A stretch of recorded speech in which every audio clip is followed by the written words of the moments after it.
Hari ini saudara-saudara, kita masuk pada minggu sengsara yang ke-6. Kita melihat ada sedikit perbedaan dari dekorasi gereja, karena juga di beberapa gereja mengingat ini sebagai minggu Palma atau minggu Palmarum. Mengingat ketika Yesus masuk ke Yerusalem, dia dieluk-elukan. Warga Yerusalem menebarkan daun-daun palem di jalan dan meneriakkan hosana bagi Yesus. Tapi sesungguhnya ketika Yesus masuk di Yerusalem, ternyata itulah juga awal-awal ketika dia menuju ke salib. Mungkin juga ada orang yang meneriakkan hosana, hosana, dan mereka juga yang meneriakkan salibkan dia, salibkan dia. Kalau dalam gereja Katolik, minggu ini setiap keluarga dibagikan daun-daun palem. Dan kemudian nanti memasuki Rabu Abu tahun depan, palem itu yang sudah kering, nah dibawa, dikasih di rumah, di depan, di atas pintu kamar, atau di atas gambar Tuhan Yesus atau gambar orang kudus, dan nanti itu akan dibakar. Kemudian pada Rabu Abu itu mereka bawa abunya dan itu yang ditempelkan di dahi. Ini itu abu hasil dari pembakaran hari daun palem yang dibagikan. Nah, saudara-saudaraku yang kekasih dalam Tuhan Yesus Kristus, bacaan kita di minggu yang ke-6 ini tentang Yesus disalibkan. Saudara-saudara, suatu kebiasaan upacara tentang penyaliban yang dialami oleh Yesus itu tidak mengalami perubahan seperti yang dialami oleh para penjahat lainnya. Ketika Pilatus sudah memutuskan mengikuti kehendak daripada orang banyak ketimbang daripada kata hatinya, bahwa sesungguhnya Yesus tidak bersalah. Demi keamanan, demi kenyamanan, sekalipun bertentangan dengan kebenaran, maka Yesus dibawa keluar kota untuk disalibkan. Ketika salib sudah siap, penjahat itu sendiri yang harus memikul salib itu ke tempat penyaliban. Ia ditempatkan di tengah-tengah 4 serdadu. Di depannya berjalanlah seorang serdadu yang membawa sebuah papan dengan tulisan yang mengatakan kejahatan apa yang telah dilakukan oleh terhukum. Papan itu kemudian dipasang pada salib. Dan mereka tidak menempuh jalan terdekat, tetapi jalan yang terjauh menuju ke tempat pelaksanaan hukuman. Mereka melewati setiap jalan dan gang yang bisa dilalui dengan maksud agar lebih banyak orang yang melihat dan sekaligus mendapat peringatan. Saya ingat dulu orang tua saya bilang, waktu mereka masih kecil, itu ada hukum adat di kampung. Siapa yang mencuri, maka dia akan digiring keliling desa. Dan kepadanya digantungkan papan. Kalau dia mencuri, jangan iko pakita papan curi. Jadi gantung di papan. Dan dia diarak ke jalan-jalan di desa. Ini sangat memalukan. Oleh karena itu akan mendatangkan efek jerah bagi mereka yang melakukan kejahatan. Nah, saudara-saudara, sesampainya mereka di tempat penyaliban, salib diletakkan di atas tanah. Terhukum direntangkan di atas salib itu dan tangannya dipakukan. Kaki diikat dengan longgar. Di antara kaki si terhukum ditaruhlah sepotong kayu yang disebut sadel. Maksudnya adalah untuk menahan berat tubuh ketika salib itu diangkat ke atas. Bila tidak, maka paku akan merobek tangan terhukum. Salib kemudian ditegakkan dan dibenamkan di lubang tanah yang sudah dibuat. Dan terhukum dibiarkan di sana sampai mati. Dan dikatakan burung-burung yang akan datang memakan daging si terhukum. Bentuk salib seperti huruf T. Mungkin belum ada yang bagian atasnya. Terhukum kadang-kadang dibiarkan sekali lagi selama 1 minggu, dan mereka akan mati secara perlahan-lahan karena lapar dan haus. Kadang-kadang menderita sampai menjadi gila. Dan hari itu, saudara-saudara, pastilah hari yang suram bagi Simon orang Kirene. Palestina adalah negeri jajahan dan siapapun bisa saja dipaksa untuk mengambil bagian dalam tugas-tugas penguasa Romawi. Tanda pemaksaan itu ialah tepukan tombak Romawi di pundak orang yang dipaksa itu. Simon berasal dari Kirene di Afrika. Pastilah ia datang dari tempat yang jauh untuk merayakan Paskah. Karena ada ketentuan daripada orang laki-laki Yahudi, ada ketentuan dalam radius lebih dari 20 km. Mereka harus datang ketika ada perayaan Paskah, tapi kalau mampu tidak apa-apa. Dari tempat manapun mereka datang ke Yerusalem. Nah, itulah kajian minggu lalu ketika ada yang bilang, imam-imam kepala, jangan pada hari perayaan karena banyak orang yang berkumpul di Yerusalem. Bisa jadi juga bahwa ia telah berhemat dan menabung selama bertahun-tahun agar ia dapat datang di Yerusalem. Dan pastilah ia sedang memenuhi kerinduan seumur hidupnya, yaitu dapat makan Paskah di Yerusalem setidak-tidaknya sekali seumur hidup. Karena itu adalah juga impian daripada setiap orang Yahudi yang ada di diaspora yang sudah tersebar di mana-mana. Lalu ada satu hal yang menimpa Simon Kirene ini. Pada saat itu Simon pasti sangat marah terhadap kejadian itu. Ia pasti membenci orang-orang Romawi dan juga membenci terhukum ini. Karena apa? Karena ia dipaksa untuk memikul salib Yesus. Namun kita dapat menduga-duga apa yang terjadi pada Simon. Barangkali ia bermaksud bila sudah sampai di Golgota, ia akan melemparkan salib itu dan secepat itu menyingkir dari sana. Akan tetapi mungkin bukan juga itu yang terjadi. Mungkin ia akan tetap ada di sana karena ada sesuatu mengenai Yesus yang sangat menarik hatinya. Ia digambarkan sebagai ayah dari Alexander dan Rufus. Orang-orang yang menjadi alamat dari Injil Markus ini pasti dianggap dapat mengenal Simon berdasarkan keterangan tentang anak-anak daripada Simon. Besar sekali kemungkinan bahwa kitab Injil Markus terutama ditulis untuk jemaat yang ada di Roma. Dalam surat Paulus di Roma pada pasal 16 ayat 13, di sana dikatakan, salam kepada Rufus, orang pilihan Tuhan, dan salam kepada ibunya yang bagiku adalah juga ibu. Rufus adalah seorang Kristen yang begitu terpilih, sehingga ia disebut sebagai orang pilihan Tuhan.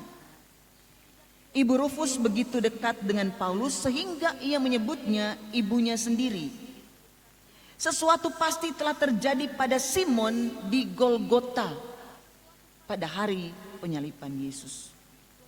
Saudara, Dalam Kisah 13 ayat 1 ditulis daftar orang di Antiokhia yang mengutus Paulus dan Barnabas untuk mengadakan pemberitaan Injil pertama kali kepada orang-orang non-Yahudi. Salah satu nama adalah Simon yang disebut Niger. Simeon adalah bentuk lain daripada Simon. Niger adalah nama biasa untuk seseorang yang berkulit hitam yang datang dari Afrika. Dan Kirene ada di Afrika. Pastilah perjalanan Simon ke Golgota dengan salib Yesus di pundaknya telah membuat hatinya melekat pada Yesus untuk selamanya. Tidak dapat diragukan, pasti pengalaman inilah yang membuatnya menjadi seorang Kristen. Ternyata pada hari-hari sesudahnya, ia menjadi pemimpin di Antiokhia dan menjadi alat untuk pemberitaan Injil pertama kali kepada orang-orang non-Yahudi. Sangat mungkin oleh karena Simon dipaksa untuk memikul salib Yesus, maka terjadilah pekabaran Injil pertama kepada orang non-Yahudi. Nah, itu berarti mungkin juga kita ini menjadi Kristen karena pada suatu hari seorang peziarah Paskah yang dengan sangat marah telah dipaksa oleh seorang aparat Romawi yang tak dikenal namanya untuk memikul salib demi Yesus dan bagi dirinya. Kemudian saudara-saudara, mereka memberikan kepada Yesus anggur pembius, tetapi ia tidak meminumnya. Serombongan perempuan saleh yang penuh belas kasihan di Yerusalem datang setiap kali ada penyalipan. Kepada para penjahat yang disalibkan, mereka memberikan minuman anggur pembius untuk meringankan rasa sakit yang dialami oleh yang disalib. Inilah yang mereka berikan kepada Yesus, dan ia menolaknya. Yesus telah menetapkan hati untuk merasakan kematian yang paling pahit dan pergi kepada Allah dengan mata terbuka. Dia tidak meminum apa yang disodorkan untuk mengurangi rasa sakitnya. Kemudian mereka membuang undi untuk pakaiannya. Ada 4 serdadu. Pakaian daripada orang Yahudi ada 5 bagian. Jadi ada 4 bagian untuk 4 orang. Tapi yang paling luar, jubah itu harus diundi. Karena tidak boleh dipotong-potong. Karena kalau dipotong berarti itu tidak akan ada manfaatnya. Yesus disalib di antara 2 penyamun. Ini merupakan lambang keseluruhan hidupnya. Bahwa pada akhir hidupnya ia didampingi oleh orang-orang berdosa, didampingi oleh para penjahat, para perampok. Saudara, kemudian para pemimpin Yahudi melontarkan satu tantangan terakhir kepada Yesus. Mereka berkata, "Turunlah dari salib, maka kami akan percaya kepadamu." Ini betul-betul tantangan yang keliru. Ada seorang jenderal Inggris yang berkata, justru karena Yesus tidak turun dari salib, maka kita percaya kepadanya. Karena Yesus tidak turun dari salib. Kematian Yesus itu benar-benar diperlukan, dan alasannya adalah sebagai berikut. Yesus datang untuk memberitahukan kepada manusia perihal kasih Allah. Terlebih lagi, ia sendiri adalah penjelmaan Allah itu. Jika ia menolak untuk disalibkan, atau jika pada akhirnya ia turun dari salib, maka itu berarti bahwa kasih Allah itu ada batasnya. Bahwa ada sesuatu di mana kasih itu tidak siap menderita demi manusia. Bahwa ada garis batas yang tak mampu dilewati oleh kasih. Namun Yesus menjalani semuanya dan ia mati di atas salib. Salib adalah hukuman yang sangat mengerikan. Salib bukan hukuman untuk umat Tuhan.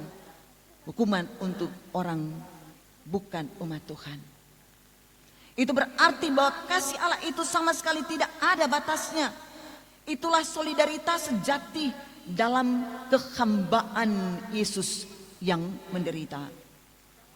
Tak ada sesuatu pun di seluruh semesta ini di mana kasih tidak siap menderita demi manusia. Karena sesungguhnya penyakit kitalah yang ditanggungnya dan kesengsaraan kita yang dipikulnya. Ia telah menanggung kesengsaraan kita untuk pemulihan kita dengan Allah. Tidak ada satupun, bahkan kematian di atas salib sekalipun, yang ditolak oleh kasih itu untuk ditanggungnya demi manusia. Adakah salib itu mengubah hidup kita? Dan kayu yang kasar mengubahkan. Apakah kayu yang kasar itu mengubah hidup kita seperti Simon? Adakah kasih yang tiada batas itu membangkitkan solidaritas di antara kita? Adakah pengorbanan yang tiada batas itu mengantarkan kita untuk rela berkorban dalam pekerjaan Tuhan, korban waktu, tenaga, uang kita untuk persembahan yang berbau harum baginya? Saudara-saudaraku yang kekasih dalam Tuhan, dalam beberapa kolom di perkunjungan dalam rangka menjangkau jiwa untuk memberitahukan tentang Jumat Agung dan perayaan perjamuan kudus, saya kemudian menceritakan, mungkin ini sudah pernah didengar, tentang pengalaman dari seorang pemeran Yesus dalam film The Passion of the Christ. Ia bernama Jim Caviezel.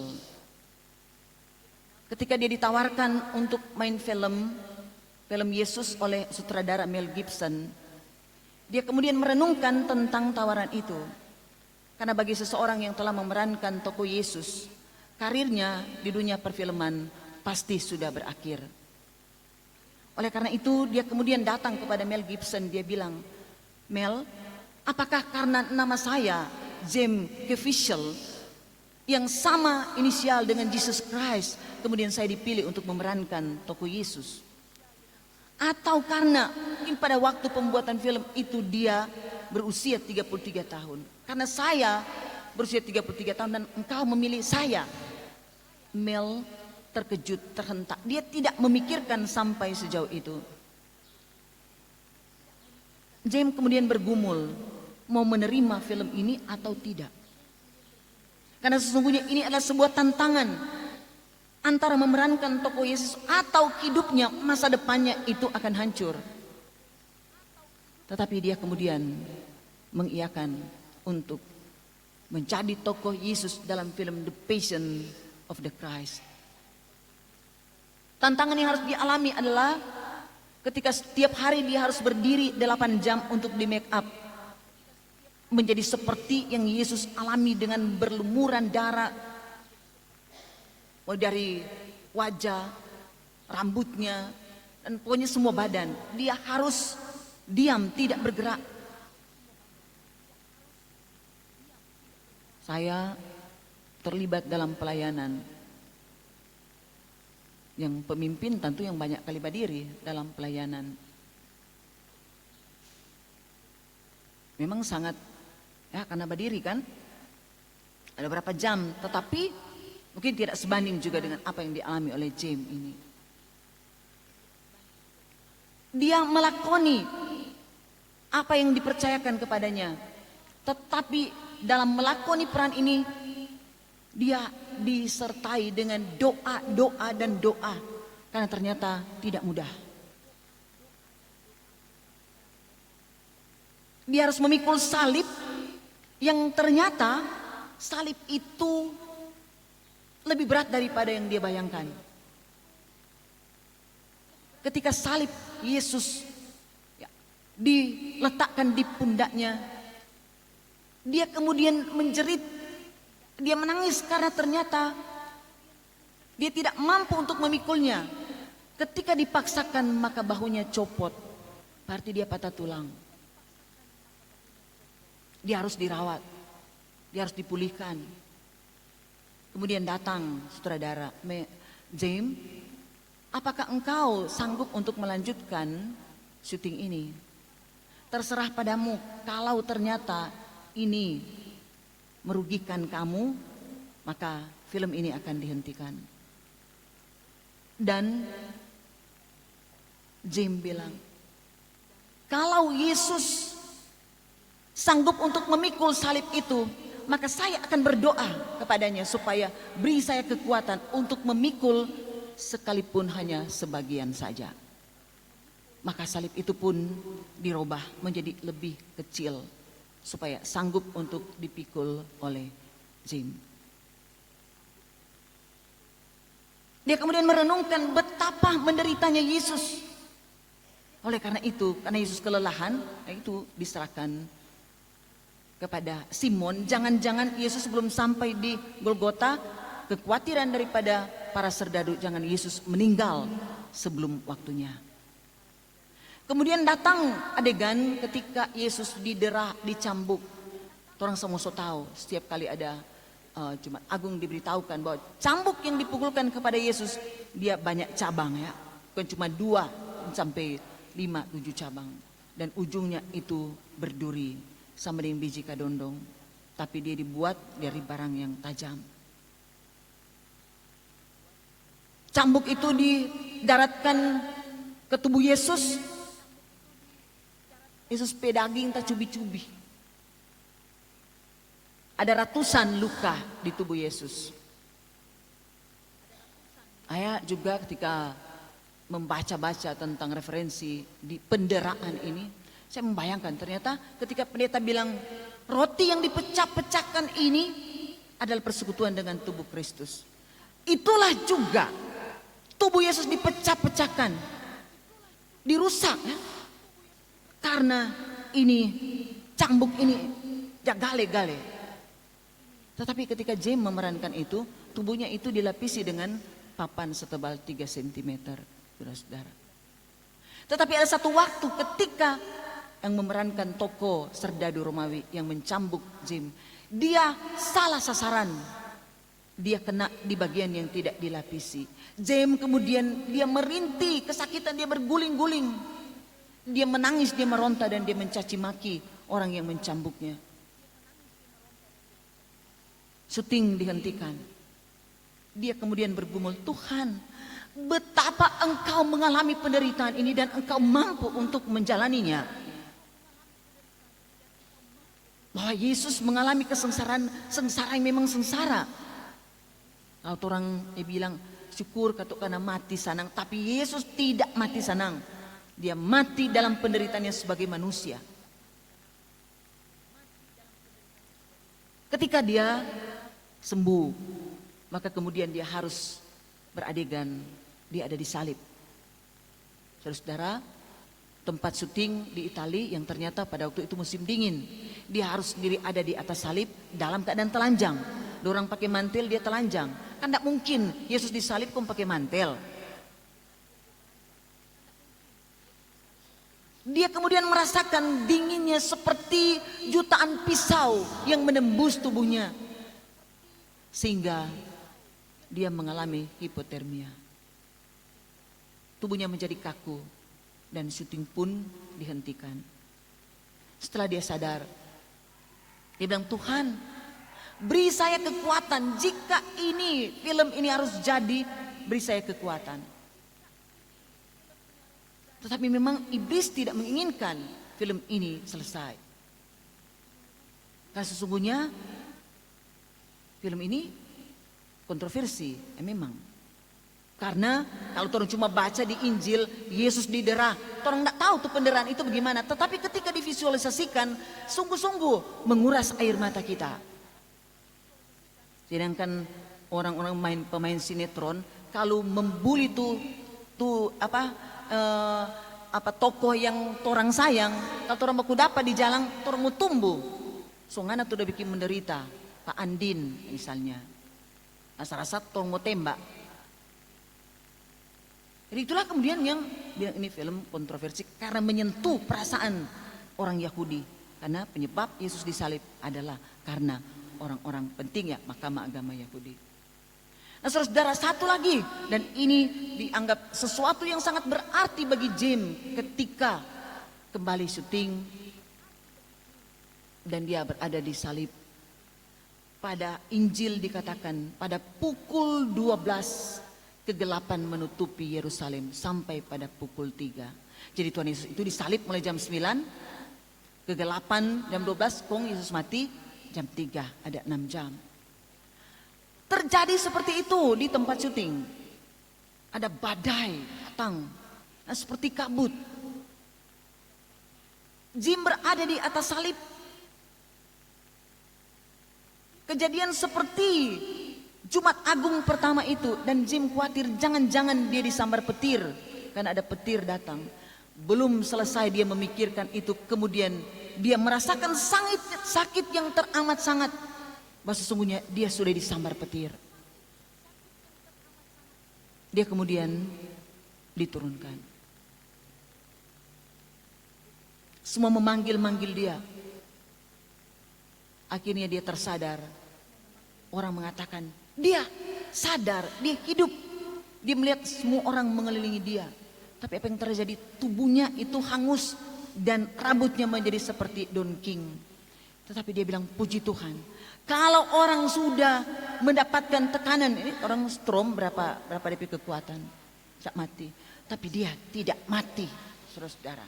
Dia masih tetap hidup dan menyelesaikan film itu. Banyak orang bertanya tentang pengalaman dia, kemudian banyak dipanggil memberikan kesaksian tentang apa yang dialami. Bahwa ternyata memikul salib Yesus itu membawa sebuah perubahan dalam kehidupannya. Jim menjadi semakin taat kepada Yesus. Kebiasaan berdoa pada waktu syuting dia bawa ke kehidupan nyata. Karena Tuhan begitu baik kepadanya. Karena apa yang dikhawatirkan memerankan tokoh Yesus tidak akan laku lagi di pasaran. Apalagi yang menguasai media dan orang Yahudi. Bahwa dia masih bisa dipakai walaupun dia harus seleksi peran apa yang harus saya pegang.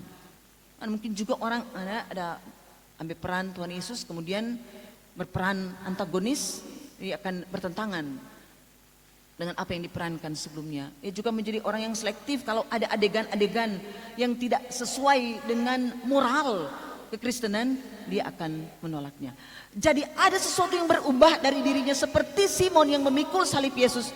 Dia berubah menjadi orang yang percaya, sehingga hidupnya dipakai sebagai alat Tuhan, menjadi ini alat untuk memberitakan firman Tuhan.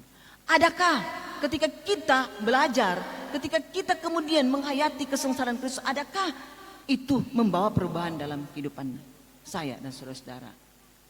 Dalam perkunjungan saya katakan kita akan memasuki perayaan Jumat Agung. Ini sudah ke-6, sudah terakhir. Dan Jumat ada ibadah 2 kali. Mungkin ini baru pertama kali. Mungkin ada yang bilang, ya kok mau 2 kali? Buang-buang waktu Jo. Kan boleh 1 kali. Terus tuh remaja yang belum sidi, lurus cuma lihat merah. Pas-pas orang ini ya kesempatan untuk berlibur karena kan tanggal merah, orang kan ya nak mau ikut perjamuan. Dulu kan memang Jumat Agung dulu baru perjamuan. Apalagi mau ibadah 2 kali berarti orang persembahan 2 kali. Hah? Mau berkureking dengan Tuhan? Apa tuh Tuhan tak kasih? DP tubuh ini dia rela untuk tak cubi-cubi. Darahnya itu mengucur di lukanya. Darahnya tertumpah. Kong orang mau baku reking dengan orang persembahan 2 kali itu. Kalau Tuhan mau baku reking dengan orang baru merasa kalau Tuhan baku reking dengan orang. Mau 2 kali ibadah. Tuhan Yesus itu sepanjang malam itu sudah mengalami tekanan. Doa di Getsemani, ditinggalkan, dikhianati oleh Yudas, disangkali oleh Petrus, dihina, dicemooh, diludahi. Dan dia disalibkan pukul 9 pagi. Ada 6 jam dia tergantung di kayu salib. Orang datang ibadah Jumat Agung paling lama 1,5 jam. Kemudian perjamuan kudus lagi. Jadi apa yang diberitakan selama minggu sengsara tentang salib kiranya akan membawa sesuatu kita bawa pulang ke kehidupan kita setiap hari. Supaya kehidupan kita terus bertumbuh dalam iman. Ketika Algojo yang memerankan tokoh mencambuk Zim. Setelah memerankan pencambukan itu, dia pindah dari Muslim, dia menjadi orang Kristen. Karena ternyata dia bilang betul-betul Tuhan Yesus itu memang menderita. Karena pemahaman mereka, bukan Yesus yang kesalib, orang lain yang datang, ada ganti orang. Dia imannya kemudian muncul. Itu sama dengan nyata ya di Injil. Kepala pasukan ketika menyaksikan sesuatu terjadi kegelapan itu, kemudian dia, ya Tuhanku dan Allahku. Pengakuan terhadap Yesus sebagai anak Allah. Maka biarlah kiranya kehidupan kita akan diubahkan. Yang tidak hidup dalam kasih, saling mengasihi. Yang tidak hidup dalam persekutuan dengan Tuhan, berubahlah. Yang tidak hidup mengindahkan ibadah-ibadah, berubahlah. Berikanlah kehidupanmu. Ada yang DP ide, ada yang DP DP bibir, ada yang dia punya tenaga. Seperti tenaga-tenaga yang mengatur rumah ibadah. Waktu kita korbankan waktu dan juga uang kita. Semua itu kita pakai untuk memuliakan nama Tuhan. Maka Tuhan Yesus memberkati kita, mempersiapkan Jumat Agung, perjamuan kudus, tetapi juga dengan Paskah. Ayah bilang waktu pengutusan, kadang-kadang orang karena lelah sama dia untuk kegiatan-kegiatan ya sama olahraga, DPSO, soalnya tidak pergi di gereja, padahal Paskah. Ada di satu jemaat, Paskah kun datang pakai kaos, kun datang masuk gereja. Nah, muni masuk gereja pakai kaos, bersuar-suar. Ini Paskah hari raya, hari besar. Adakah Natal orang datang pakai kaos? Enggak. Jadi pakailah, kalau perlu pakaian terbaikmu datang untuk berpesta karena Tuhan Yesus yang mengalahkan kuasa dosa dan maut. Jadi jangan lagi libur tak sempat di mana lagi, cuma ada pikir-pikir mau pasiar. Tapi jadikanlah dirimu adalah kehidupan yang beribadah, kehidupan yang bersyukur kepada Tuhan. Amin.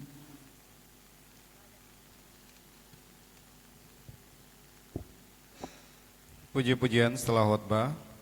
Yang pertama dari seluruh remaja dan pembina remaja Jemaat Mission Malaya.